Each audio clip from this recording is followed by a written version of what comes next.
साहब अस्सलाम वालेकुम वरहमतुल्लाहि वबरकातुहू। हम सैयद रफत हुसैन रिजवी बोल रहे हैं। माशाल्लाह, खुदा ताला आपको सलामत रखे, आपकी तौफीकात में इजाफा करे। बहुत अच्छा दर्स।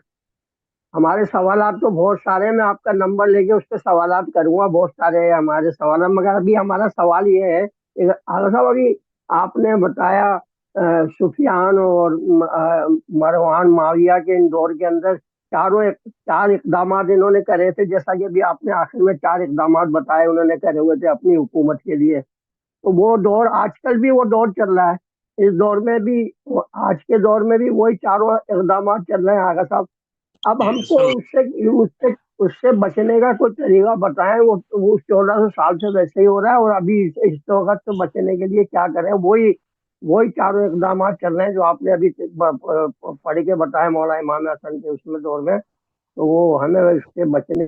उसने उससे बचने का तरीका यही है कि भाई देखें, एक तो इंसान अपने सिर्फ जो है दीनदारी करने ज्यादा दीन फहमी ज्यादा अहम है। बसीरत बहुत ज्यादा अहम है। मसाइल को समझना बहुत ज्यादा अहम है। इमाम सादिक सलाम की हदीस, अल आलिम बिज़मानी ला तहजुमु अलैहि लवाबिस।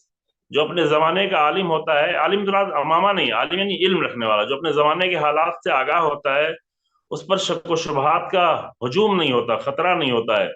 तो बसीरत जरूरी है, अपने जमाने के हालात को अच्छी तरह समझना जरूरी है, दुश्मन की साजिशों को समझना जरूरी है, ताकि दुश्मन की साजिशों को नाकाम कर सके। वो साजिश कर रहा हो, प्रोपेगंडे कर रहा हो, उस प्रोपेगंडे के शिकार न हो। भी आप देखें कि कितने प्रोपेगंडे होते हैं हमारे रहबरों के खिलाफ, हमारे बड़े उलमा के खिलाफ, हमारे जो वाकन जाने दे रहे हैं, कुर्बानियां दे रहे हैं, अपनी पूरा वजूद लगाए हुए हैं हक को बुलंद करने के लिए, कितने प्रोपेगंडे हो रहे हैं।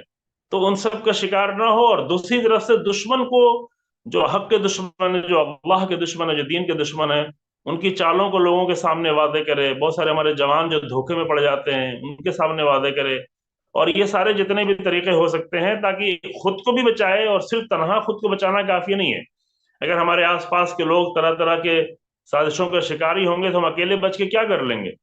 तो अपने साथ साथ दूसरों को बचाने के लिए भी कोशिश करना, ऐसे प्रोग्राम ऑर्गेनाइज करना, ऐसे उलमा या ऐसे बाबसीरत लोगों से इस्तेफादा करना जो लोगों के दिल तक सही बातें पहुंचा सकें।